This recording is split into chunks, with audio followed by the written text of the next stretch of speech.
تو توکل ہم کو سرکل آف انفلوئنس میں لے کر آتا ہے، یہ بلیم فریم سے نکالتا ہے، آؤٹ کم فریم میں لاتا ہے کہ دنیا کی ناکام قومیں وہ ہوتی ہیں جو ہمیشہ اپنی ساری ناکامیوں کے لیے بیرونی عناصر کو ذمہ دار قرار دیتی ہیں۔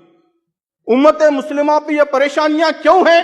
آپ سوال کیجئے تو اس لیے ہے کہ یہاں فرقہ پرستی ہے، اس لیے ہے کہ یہاں حکومتیں سازشیں کر رہی ہیں، اس لیے ہے کہ صہیونی سازشیں ہو رہی ہیں۔ دانشور سے پوچھیں تو علماء اکرام ذمہ دار ہیں، علماء سے پوچھیں تو جدید دانشور ذمہ دار ہیں، بزرگوں سے پوچھیں تو نوجوانوں کی بے روی ذمہ دار ہے، نوجوان سے پوچھیں تو بزرگ ذمہ دار ہیں۔ یہ بلیم فریم ہے۔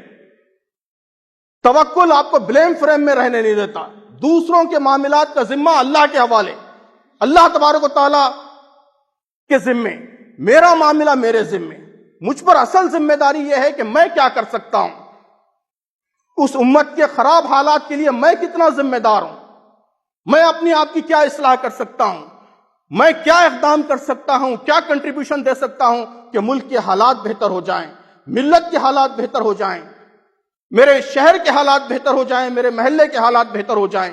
یہ آؤٹ کم فریم ہے۔ توکل ہم کو آؤٹ کم فریم میں لے کر آتا ہے۔ اور اگر ہمارے ذہن پر یہ سوال حاوی ہے کہ کل کیا ہوگا، این آر سی آ گیا تو کیا ہوگا، فلاں آ جائے گا تو کیا ہوگا، ملک کے حالات اس طرف جا رہے ہیں، میرا کیا ہوگا، میرے بچوں کا کیا ہوگا، میری فیملی کا کیا ہوگا، یہ سوال حاوی ہے، یہ بھی توکل کے خلاف ہے۔ جو ہوگا اللہ کی مرضی سے ہوگا، انشاءاللہ بہتر ہوگا۔ ہمارے ذہن پر سوال یہ حاوی رہنا چاہیے کہ مجھے کیا کرنا چاہیے،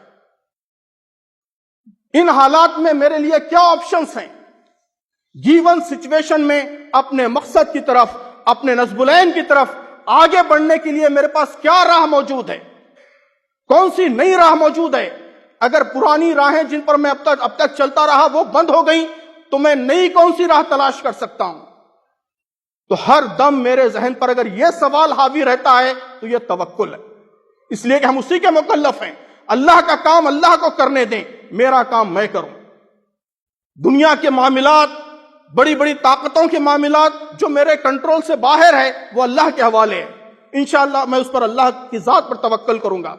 جو معاملات مجھ سے متعلق ہیں، جہاں میں کوئی رول پلے کر سکتا ہوں، جہاں میں کوئی کوشش کر سکتا ہوں، وہاں میں آخری کوشش کرنے کا عزم کرتا ہوں، یہ توکل ہے۔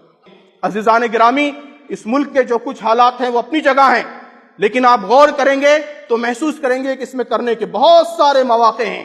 ہم سب، ہمارے سارے نوجوان، بوڑھے بزرگ، خواتین، یہ سب اس ملک میں دعوت کا کام کر سکتے ہیں۔ ہم برادران وطن کی غلط فہمیوں کو دور کر سکتے ہیں، ان کے دلوں میں اسلام کے لیے نرمی پیدا کر سکتے ہیں۔ اس ملک میں مسلم غیر مسلم کا تناسب 1:6 کا ہے۔ اگر ملک کے سارے مسلمان یہ قسم کھا کر اٹھیں آج بابری مسجد کے سانحے کے بعد، اگر یہ پختہ ارادہ کر لیں کہ ہم آئندہ 5 سالوں میں صرف 5 غیر مسلموں کے ذہنوں کو، ان کے دلوں کو اسلام کے لیے نرم کر دیں گے تو عزیزان گرامی 2024 کے آتے آتے اس ملک سے فرقہ پرستی ختم ہو جائے گی۔ اتنا آسان کام ہے یہ۔ اگر مسلمان غلط فہمیوں کو ختم کرنے کا بیڑا اٹھائیں، اسلام کے صحیح پیغام کو عام کرنے کا بیڑا اٹھائیں، تو آپ بتائیے کہ کون سا میڈیا آپ کے مقابلے میں ٹھہر سکتا ہے، کون سا پروپیگنڈا آپ کے مقابلے میں ٹھہر سکتا ہے۔ یہ کام ہم کر سکتے ہیں۔